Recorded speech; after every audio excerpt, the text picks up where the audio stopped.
Hey you, yes you. Are you tired of losing your win streaks? Getting so close to completing your post-it notes just to choke against one of the various super bosses? Well, let me ask, do you like particle effects? Do you like having cool friends? Do you like shedding more tears than you did on prom night of your senior year because Juniper Kerbacker, the girl you've been going steady with for over the last year and some months, said she didn't really understand the point of dances and managed to talk you out of going to the dance, yet on prom day when you tried to at least hang out with her, she wouldn't answer her phone, but later that night, it didn't take too long for your good friend Arnold to tell you that Junie, what Juniper went by back then, was actually at the dance with your other friend Eric Hauser.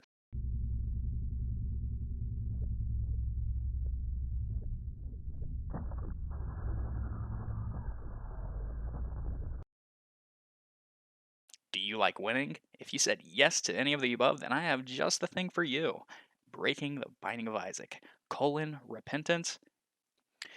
Everyone has broken this game before, though, so why are you making a video on this? You may be wondering. Well, truth be told, this is a different type of break than what a lot of people think about in terms of breaking Isaac. To properly describe what I mean, let's establish just the type of game Isaac is. The Binding of Isaac is a roguelike slash roguelite game, one of which is heavily compromised of various behind the scene numbers that are checked at the very creation of a new run to essentially seed guaranteed items and guaranteed locations. So, if I play on a seed and tell my friend the seed code and they play along with me, we will find the same items, same drops, same everything as each other, as long as a couple of factors are taken care of. Number 1. Unlockables. This is the most common way to have seeds differentiate, and that is through completion of post-it notes slash lack of completion of post-it notes. If a player has more items unlocked through the mounds of achievements and unlockables, you can experience a very different game than another player who is just starting a save file, which works in favor of Isaac as it keeps the idea that every seed is unique and gives more flexibility in terms of what can happen in a run. Number 2, luck stat. This stat is a controversial one that many have deemed useless for years, but in terms of making your run differ from someone else's, this has the greatest effect slash potential.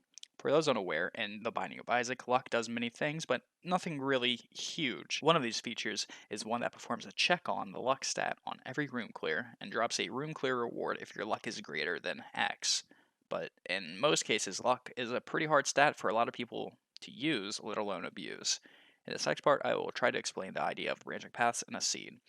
For example, let's say the true seed is one where you have zero luck, a pure neutral luck stat. You get some room completion rewards, but not too much. But luck is essentially an exponential stat. The rate of difference from a true seed dramatically increases based on two things.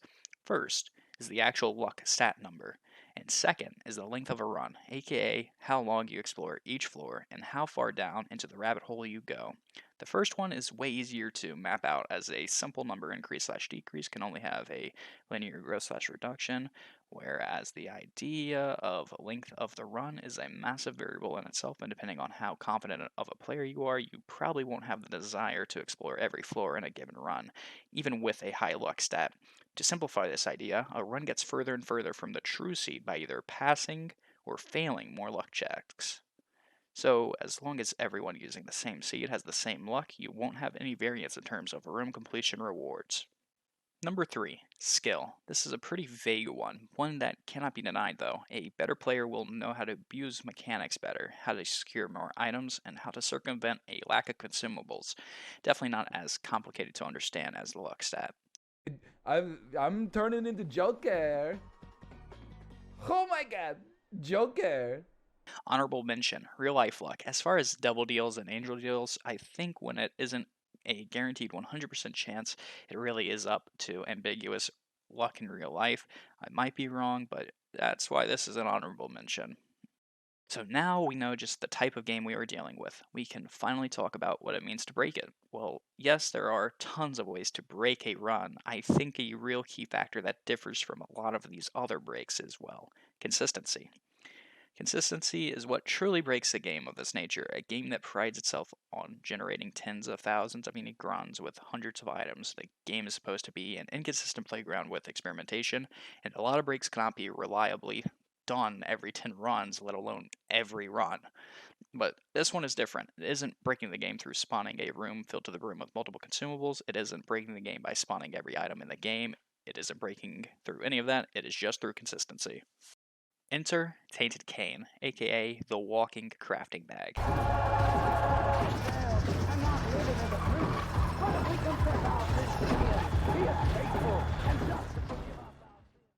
Let's talk about Tainted Cain first. As Tainted Cain, you have no destiny. You cannot get items normally. When you pick up an item, it instantly breaks down into component consumables. Tainted Cain also has no starting trinket or passives. You could unlock the crafting bag by killing Delirium as Tainted Cain, but as Tainted Cain, you start off with it. Ergo, consistently can break the game.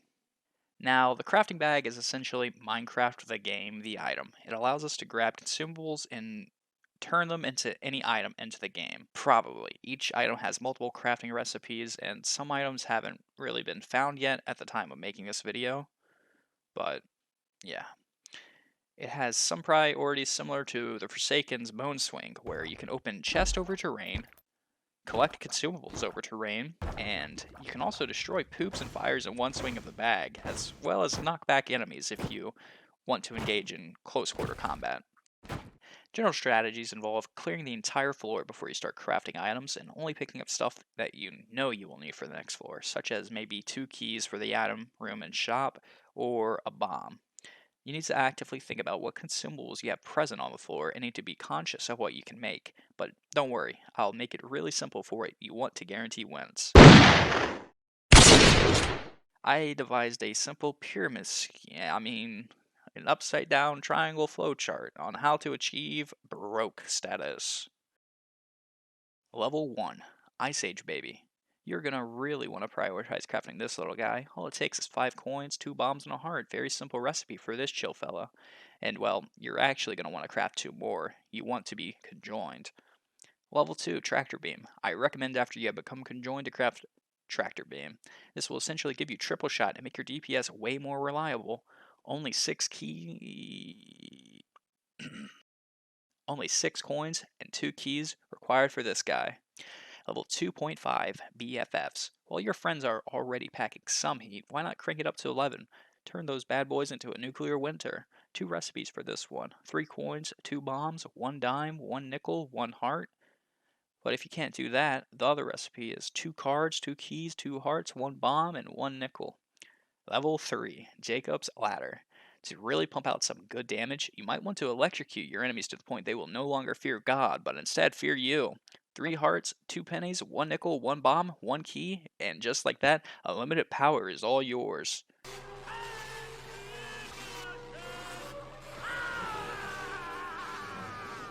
Level 4, final level, soy milk. Oh boy, what an item. This thing has been a meme for such a long time, but now with these previous items, you will take your DPS skyrocketing.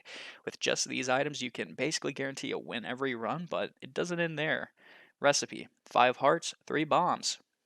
Bonus levels. We can get stronger, much stronger, but first, why would I call this broken? Well, because after those first 4 levels, you can make the clicker. Yes, this item has a use now. 2 nickels, 2 pennies, 1 key, 1 bomb, and 2 hearts is all it takes to cheese unlocks for other characters, but be careful, the most recent made item will be removed from your inventory. A nice way to round up your HP game and shot speed even higher is through repetitive crafting of divorce Let's papers, in which go. you gain 1 empty bone heart and a high tears up.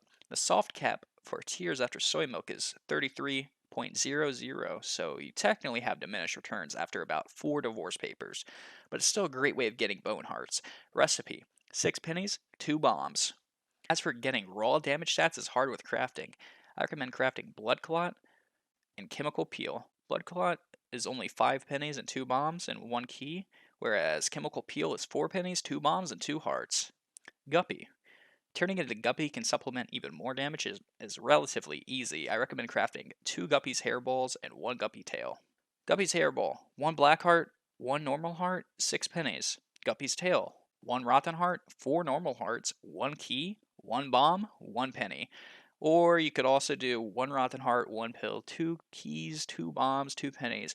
Or you can also do 1 black heart, 1 pill, 1 nickel, 1 soul heart, 2 hearts, 2 pennies. Whew, a lot of recipes for that guy. And lastly, Lost Contact. This item is a fantastic item with fire rate this high. Destroys all in-game bosses. 5 pennies, 1 dime, 1 nickel, 1 bomb. After the first 4 levels, you can realistically freestyle and just craft whatever you want. Again, those first 4 levels are strong enough to beat a normal run, but I highly recommend making HP ups. Also, avoid devil deals, just go for angel deals. So, after you have finished following my simple guide, your run will quite literally look like this.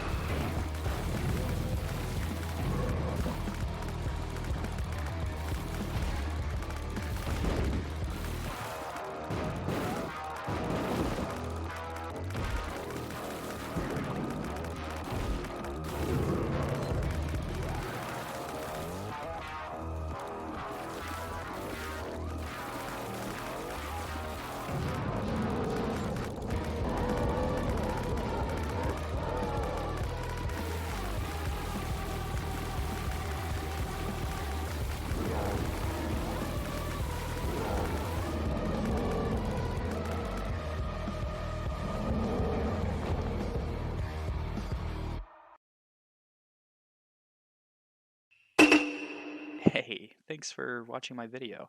If you enjoy this video, please be sure to, like, comment, subscribe, that whole thing. But I'm also going to go ahead and include in this video slash in the description links to the Reddit mega thread that I've been using slash links to like the other documents for like the entire crafting list that I have been using. And yeah, thanks for watching.